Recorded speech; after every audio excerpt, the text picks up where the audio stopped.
Hey everyone, welcome to Locked On Lakers for Wednesday. Brian Kamenetsky, Andy Kamenetsky. The Lakers are watching the standings, you bet. Who should they want to play in the first round? That's next.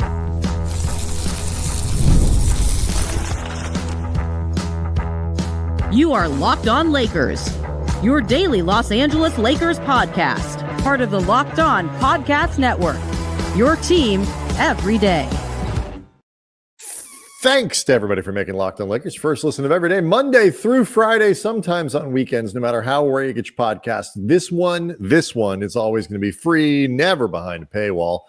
Locked On Lakers on YouTube is where you can hang out with over 34,000 subscribers, Andy, all of whom, like the Lakers, are paying keen attention to the standings, trying to figure out where exactly the Lakers are going to end up. It could be as high as second. It could be as low as seventh. There's still a lot of variety there, and the Lakers have admitted that they are, the players and everyone alike, they've all admitted that they're paying attention to the standings. So we will get to that momentarily, telling you how we think they should try to finish out, where which opponents and all that kind of stuff they should aim for, who they should try to avoid and whatnot. But the JJ Redick, LeBron James Mind the Game podcast, Andy, it had to die when the Lakers hired JJ Redick, but now it's back. And we've seen some really interesting clips. You and I were talking about LeBron and Luka and Reaves earlier in the week.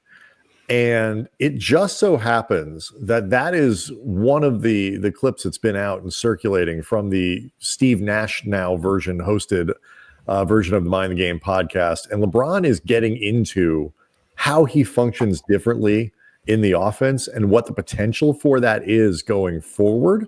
We talk about playoff position. A lot of where they end up is going to depend on how well the Lakers can do the stuff LeBron's talking about in his podcast with Steve Nash. Yeah, there's a clip in particular that's been circulating a lot on social media where it begins with Steve Nash saying that he's been impressed with LeBron's willingness to be a screener or short roll or cutter, spacer, like doing things that doesn't mean LeBron on the ball at all times controlling the offense. And LeBron said, I'm smart when it comes to this game, and that he's recognized, like, Luka is great. Austin, as he said, is on the rise, and giving them more responsibilities, more reps on ball, more control of that offense when you've got two other guys that maybe all of these guys in their hearts of hearts trust themselves the most, but Luka and Austin, LeBron certainly trusts more than enough, like well more than enough. Oh, yeah. And it's like, if I have two other guys that I trust well more than enough, it opens up so many possibilities for me that have not always been there in terms of operating off ball, screening, spacing, as he points out, like the ability to actually attack a closeout, because he is typically the guy that swings the pass to the guy that will be attacking a closeout, as opposed to being that guy. He's like, that rarely has happened to me my whole career.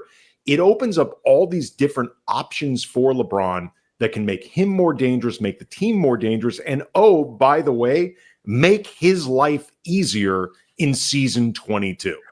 It's a fascinating little clip, and it gets to, first of all, why that was a fun podcast to begin with, because it really is. Look, you and I have been covering basketball for a long time. I love stuff like this because I learn like a lot. I'm not like one of these guys. I can't sit back. I mean, I know what's happening in the league. I know personalities. I follow news, but like I can't necessarily dissect X's and O's and stuff. Certainly not at the level of a coach or, I don't know, LeBron. So when you watch these shows and they break it down, they have the film and they have it's every basketball fan should find stuff like this to be able to watch, because it's just it helps you understand what's happening in the game.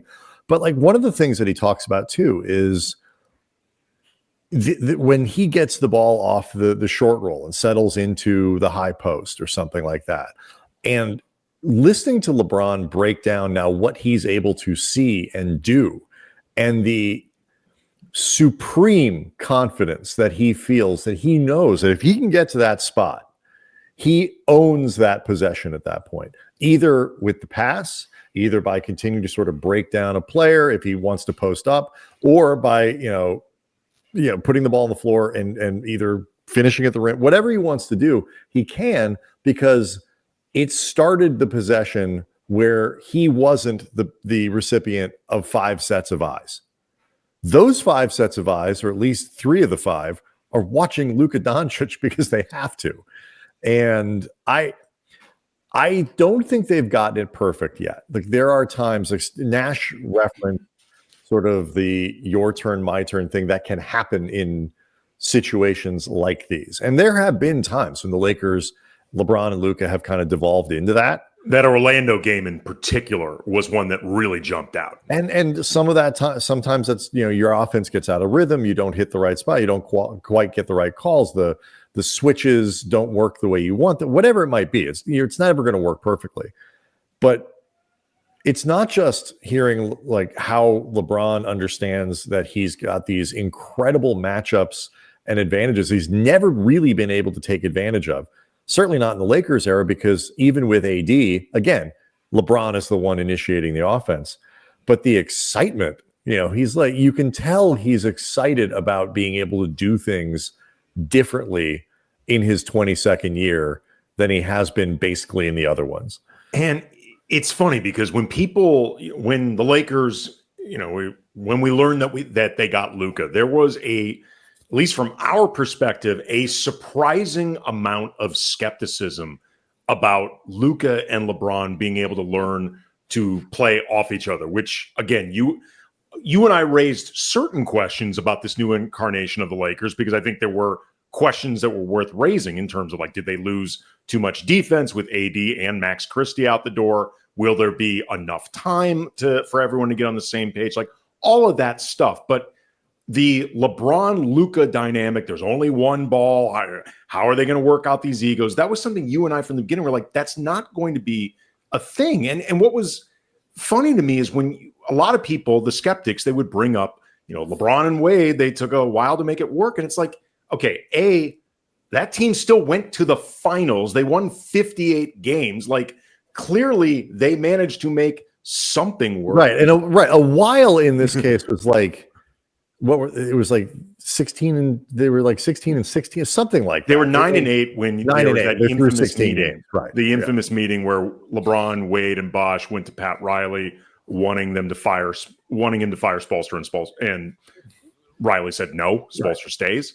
But like, they figured it out relatively quickly. Again, they won 58 games and went to the finals. Like, something. It's kind of like the 04 Lakers team with Kobe, Shaq, Malone, and Peyton. There was a bleep ton of drama with that team, and the disintegration was ugly, and the stuff was out of control. And it was the season where Kobe was dealing with the trial in Colorado, and like all sorts of stuff was happening. Phil Jackson was very transparently on the way out, but again, team went to the finals. Mm-hmm. LeBron and Wade were dealing with the dynamic of being very good friends and peers who arrived in the league at the same time. And, how do we do this dynamic of it's Wade's team and they've already won a championship with Wade, and like LeBron doesn't want to step on too many toes, but he's actually the better player. But then also and I think this is so important that people forget about, that was 15 years ago. Like, do you think LeBron learned nothing from that experience, nothing from the experience of teaming up with Kyrie? He wanted Russell Westbrook because he thought this would help him out. Like, he was wrong about the way it was going to work. Oh, yeah. But very wrong. But the reasons it didn't work wasn't because, only one ball, too much ego. It was, they were a terrible fit, but it was not an ego problem. The time passing is a reminder that when that happened, the major difference in the dynamic versus now is 2 players both in their prime. The issue wasn't that that Wade wasn't in his prime anymore or wasn't dominant. It was just that LeBron was one of the handful of players in the league who was better. And so that, but like, there isn't that, is LeBron still an elite player in the league? Absolutely. But in year 22, 40 years old, it's like, it's such an obvious and natural thing to cede more ground. And like, I think people confuse too. Like, there's a difference between it will work perfectly from the beginning, and there are hiccups and learning curves and all that stuff just because there are, as opposed to people won't do the stuff that's needed in order to make it work. That's never been and then you just got to figure it out. But as long as everybody's willing, and like I mentioned on Tuesday's show, I think there's an opportunity for Luka because he's got this honeymoon in LA. He can kind of he doesn't have to take 35 shots a game. Everybody can kind of ease into roles that work really well while still kind of reaping the benefits of being, first team, second team, all NBA star talents. Who are these first team, second team, all NBA star talents hoping to see in the postseason? That's the question we'll ask next. Locked on Lakers is brought to you by PrizePicks. Basketball season is heating up. There's no better way to get real money action than watching your favorite NBA stars. Then with PrizePicks, whether you are a diehard fan or just you love a little friendly competition, PrizePicks makes it fun and easy to turn your basketball knowledge into cash. Here's how it works. You just pick more or less on at least two players and projected stats for a shot to win up to 1,000 times your cash. Let's say you think LeBron is going to drop more than 30 points in a game, or Luka is going to get less than 10 assists. PrizePicks lets you make those predictions and put your money where your mouth is in just 60 seconds. And they've got deals like Taco Tuesday, where each Tuesday, PrizePicks discounts select player projections up to 25%, giving you more value to your lineup. And now's the perfect time to join. Download the app today. Use the code LOCKEDONNBA to get $50 instantly when you play your first $5 lineup. That's right. There's no need to even win to get the bonus. It's guaranteed. PrizePicks, run your game. So I don't want to get too far afield from the topics at hand, Andy. But everybody knows, like, for example, the Lakers are going to give Luka whatever extension at whatever years, however Luka wants to do his setup going forward. The Lakers will happily accommodate him. But we have it's just April. And we are already into my favorite part of offseason, the offseason rumor mill.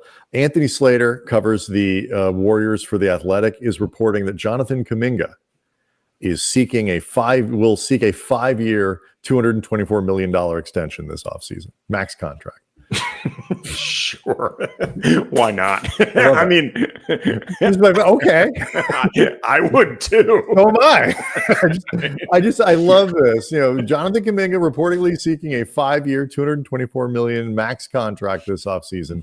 The Warriors, for their part, are hesitant to commit and might explore trade options. But I just love that. Like, player X is seeking the most amount of money possible. You know what? My favorite headline related to the NBA. And then we'll get back to the regular topics, but I love the huevos of a player like Kuminga, who has seen a team clearly, like, transparently hesitant to commit to him, putting it out there. I want 5 years, $224 million. And they keep trying. They've tried. Like, they wouldn't trade him. They wouldn't do anything. And now he's not even starting. I know. I love when you just shoot your shot, man. Shoot your shot. I'm telling David Locke, I want my 5-year, $224 million for this offseason as well. I'll give you some. Don't worry. Well, no, dude. We're a package deal. That's 10 for 448. That's money well spent. Mm-hmm. It's 5 days a week we do this, and sometimes on weekends. Did you not hear the Open? Plus a banger of a newsletter. They want, you know what? I'll do the news. I'll toss in the newsletter for free. LockedOnDaily.com. The Please value subscribe. add. It'll help us in our quest to get $448 million. We really need the subscribers to make our case. David, it pays for itself with the newsletter. Oh, all right. Well, we'll see how this goes. Anyway, we obviously have been watching the standings. Laker fans have been watching the standings forever. And the Lakers have, to a man, admitted that they are doing the same. It's interesting, like they haven't talked about opponents. We will, but they haven't. What they have talked about, Andy, and made very clear is understanding the stakes here. They badly want to stay out of the play-in. Like home court, this, that, whatever, fine. They are like us. Avoiding the play-in is absolutely priority number one. Lakers, they're just like us. Here's some of the quotes from Dorian Finney-Smith after the win over Houston. Everybody's paying attention. I can't lie. Let's be honest. Come on, man. Everybody be looking at the standings. We don't want to be in the play-in, so every game matters. And LeBron said this year in particular, it's so close. People are jumping each other, falling behind, whatever the case may be. It's not like I look at it every day, but it's talked about pretty much all the time. You kind of see where you're at. For us, obviously, our mission is to lock in a playoff spot. We don't want to play in the play-in, so we understand what's at stake. And Gabe Vincent added, it's more that we're just aware of it. I wouldn't say that we walk in the building and have it posted on the wall by any means. We understand what's at stake. We understand what we got to do, and we're just trying to take it one game at a time. I love, Brian, that they are not trying to pull some, we only worry about ourselves. We're not watching the rest of the league platitude, because like at best, you're unconvincingly lying. And at worst, it would reflect a team sincerely unconcerned about avoiding the play-in, which quite frankly would worry the bleep out of me. Like, have you people learned nothing from the last couple of years? Yeah, it's really quite amazing. And like every team, particularly in the Western Conference, like the Clippers, I think are 11 games over 5. They're 9 or 11. I forget. There's like a 3 and a 2 in there. They are 11 games. 11. Them and Minnesota are both 11 games over 500 in the 7 and the 8. Yep. And that's without playing with a Kawhi Leonard for a massive part of the season. And so, Norman Powell was hurt for a little while too. And yet they are still 11 games over 500. This is an absurdly deep conference. And the notion that you can just sort of glide through, we've made it out of the play-in a couple times, we'll do it again. Most teams would benefit from the extra week that goes with watching another team play in those things. The Lakers, other than maybe I could say the Clippers, probably benefit more than anybody because they are built around guys. LeBron, we've talked about his age, all that stuff, still playing really well, but a week off for LeBron, that changes him in the first round.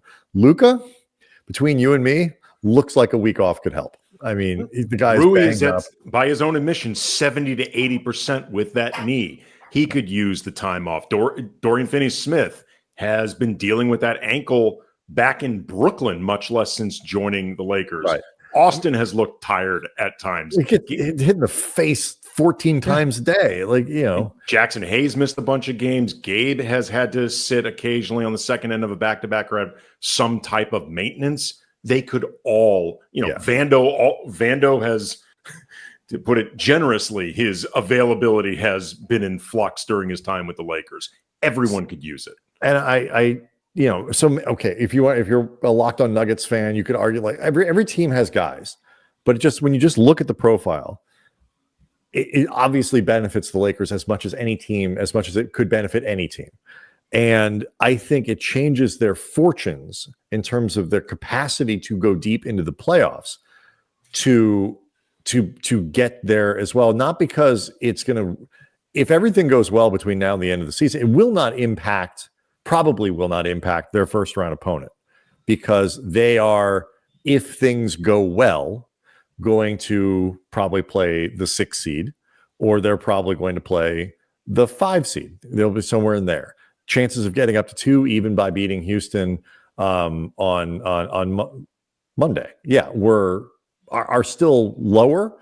And I'd like to think they're not yet in a position to fall down to the play-in. So that's likely where they end up. But if you are, and you're going to be playing a good team, but if you're set up with that week, not only are you more likely to win that first round series if you're the Lakers, you're more likely to win it faster and make it more likely that you can win your second. Because, I mean, Oklahoma City, and we'll get to them in a second, the Lakers are 17 games over 500. They are 17 games behind Oklahoma City. It's ridiculous. It's insane.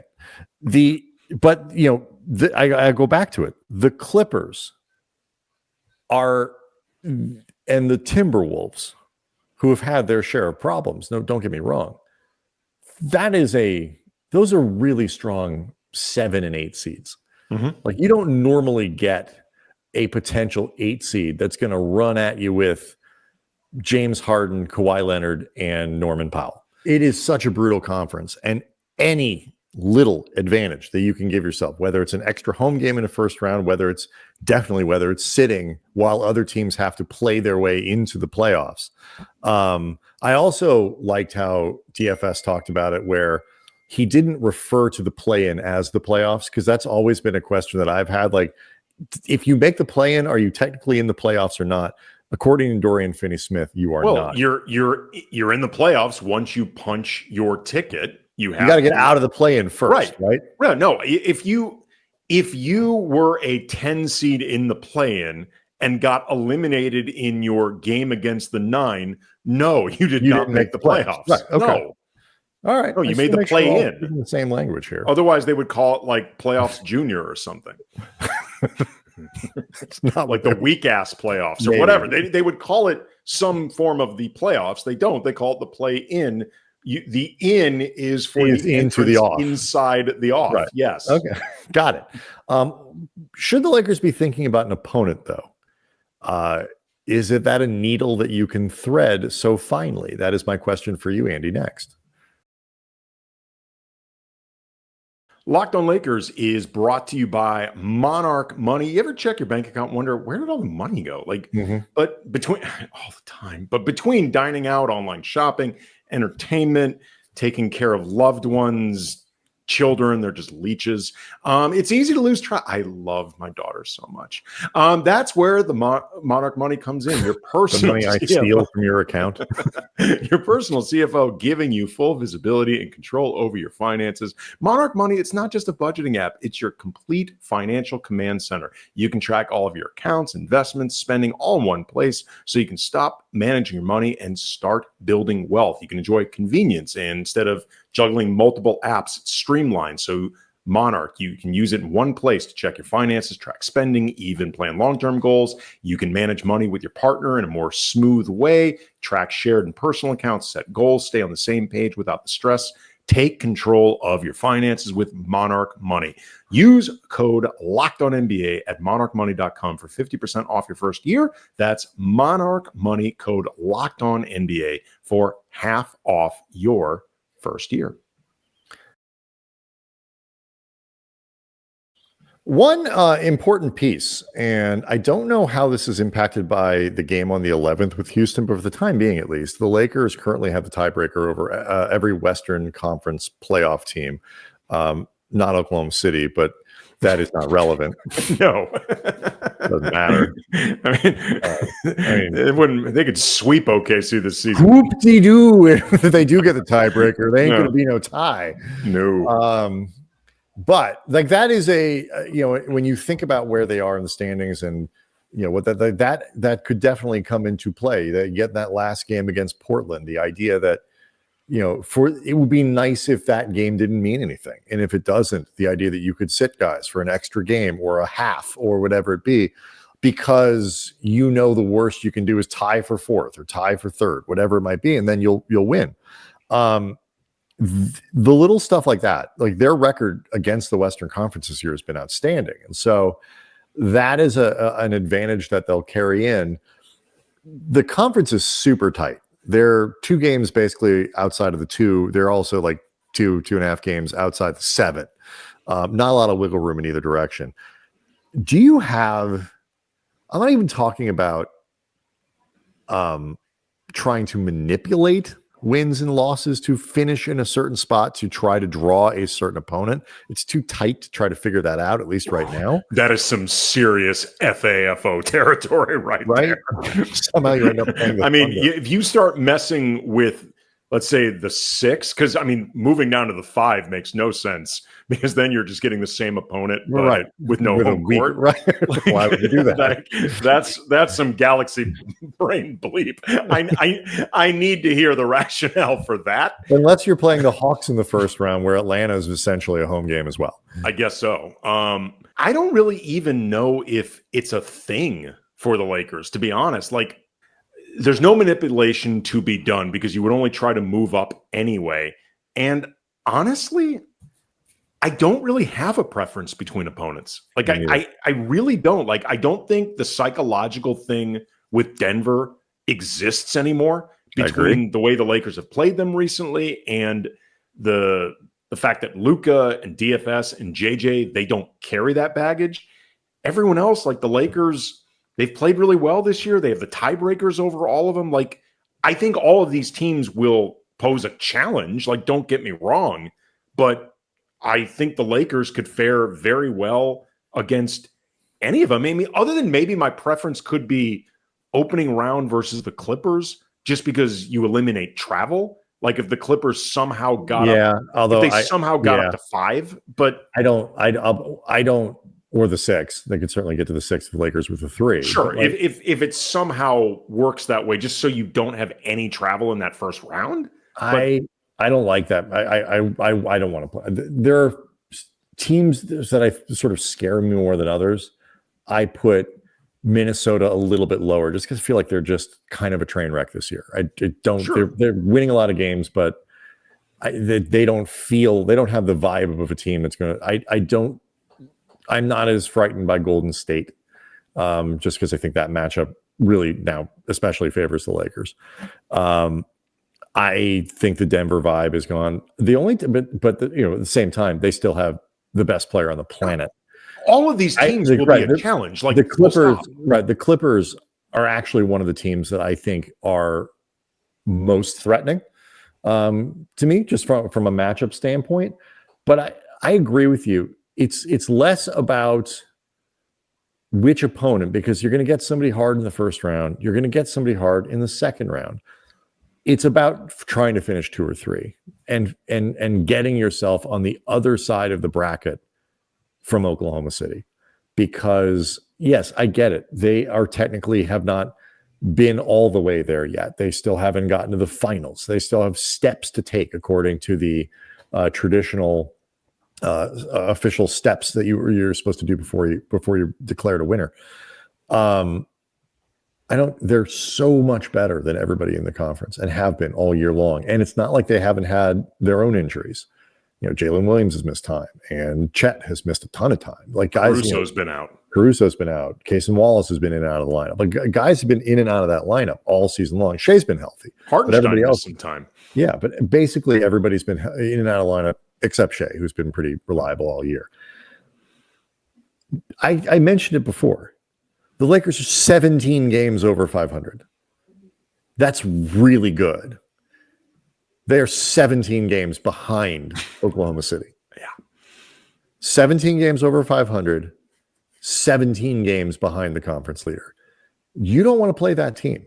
And we'll find out. Like, look, I think the Lakers can be competitive with them. I think the matchup is so different from last year that I don't even want to guess as to what it looks like until the teams start to play. It's way different from the early season matchup. I mean, like, we have no information to go on at all. But Oklahoma, because Hartenstein was hurt for that one, if I remember correctly, he didn't play in that game. I have to check, but I don't think he did. But either way, the size thing was where the Lakers used to really have a massive advantage over Oklahoma City. That is completely reversed, if anything, in terms of Chet and Hartenstein and guys like that in the middle. Even other Jalen Williams, pretty good backup. If you want to throw a body out there. He's had 2 triple doubles this year. Whenever he starts, he gets a triple double. He just doesn't play that much because they've got so much more talent. I think that's all that matters. It's not about avoiding. The only team you're trying to avoid is Oklahoma City, I think, for as long as possible. And the good thing about that is it doesn't require you to tank games or this or that or try to be tricky. It actually requires you and encourages you to win as many games as possible because you avoid Oklahoma City by reaching the 2 or the 3. You could, I guess, fall back to the 6, but that's playing with fire, to say the very least. So I like where they are, owning tiebreakers and having an incentive to win as many games down the stretch as possible and not even have to entertain like it was last year. Look, maybe in hindsight, they should have tried to arrange it so they played the Thunder. I think they'd have lost that series anyway, but that's just me. They certainly didn't beat the Nuggets. But this year, there's none of that. There's none of that try to arrange the table because I don't think there's any Western Conference opponent that is obviously better. Memphis is not playing well right now, relatively speaking. They're a good team. And I like that matchup. I just think the Lakers are better or certainly as good as most of these teams. There are only a couple that kind of scare me. So don't play Oklahoma City. That's basically my take. Also, I took a look. The game that you're talking about earlier in this season, the Lakers lost, I believe, I think 101-93. Hartenstein did play in that game. Oh, he did? Okay. Chet did not. Chet did. Alex Caruso did not. The Lakers had their full squad. I knew one of the two wasn't there. I forget which. Thunder are really good. Yeah. All right. So more to talk about. We'll get ready for a very big Thursday night game where the Warriors can take a revenge on me discounting them so cavalierly earlier in this segment. But we'll see how that goes. Locked on Lakers on YouTube is where you can leave questions, leave comments for us. We will be back tomorrow.